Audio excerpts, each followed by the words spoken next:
लगाने पर 10,000 रुपए जुर्माना रखा गया है।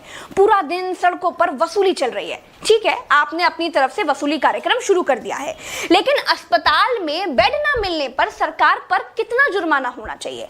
वेंटिलेटर ना मिलने पर सरकार पर कितना जुर्माना होना चाहिए?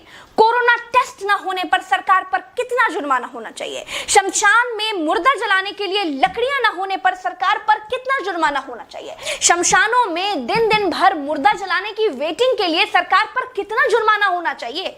जितने मंत्री और ये मुख्यमंत्रियों ने बंगाल से कोरोना लाकर फैलाया है, उन पर कितना जुर्माना होना चाहिए? बंगाल में बिना मास्क महीने भर से घूम रहे नेताओं पर पर डे के हिसाब से कितना जुर्माना होना चाहिए?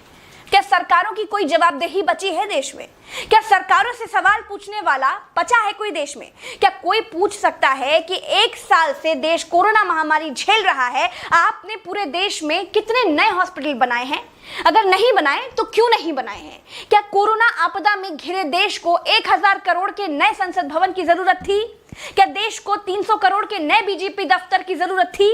क्या देश को तत्काल 1100 करोड़ के राम मंदिर की आवश्यकता थी? मंदिर के लिए चंदा मांगा जा सकता है तो हॉस्पिटल बनाने के लिए भी सरकार चंदा मांग सकती थी, लेकिन अस्पताल बनाने की नियत नहीं थी। मूर्ति बनाने की नियत थी तो बना दी। सरकारों ने अस्पताल नहीं बनवाए। क्या इस देश की पब्लिक सरकारों पर कोई जुर्माना लगाएगी? क्या कोरोना आपदा में देश को कुंभ सजाने की आवश्यकता थी? क्या देश को कोरोना महामारी के बीच बंगाल चुनाव में रैलियों की आवश्यकता थी? नहीं थी। देश को अस्पतालों की, डॉक्टरों की, कोरोना की दवाइयों की जरूरत थी। कुछ दवाइयां बनाई भी तो वाहवाही के चक्कर में विदेश भेज दी। आधे अधूरे टीकाकरण में देश अभी अटका हुआ है। और ये कैसा टीका बनाया है जिसे लगाने के बाद भी कोरोना हुआ जा रहा है? क्या कोई सवाल पूछेगा? चीन ने कोरोना को फैलाया और पूरी तरह से कंट्रोल कर लिया। अपनी जीडीपी में रिकॉर्ड बढ़ोतरी कर ली। चीन से सब कुछ तो ले ही लिया है, सीख भी ले लो। देश में सब आत्ममुग्धता के शिकार हैं। सबको अपनी अपनी तारीफ चाहिए। कुछ ने तारीफ के लिए तो फौज पाल रखी है, और जिनका मन फौज से भी नहीं भरता है, उन्होंने तारीफ के लिए सूचना और जनसंपर्क विभाग बना दिए हैं।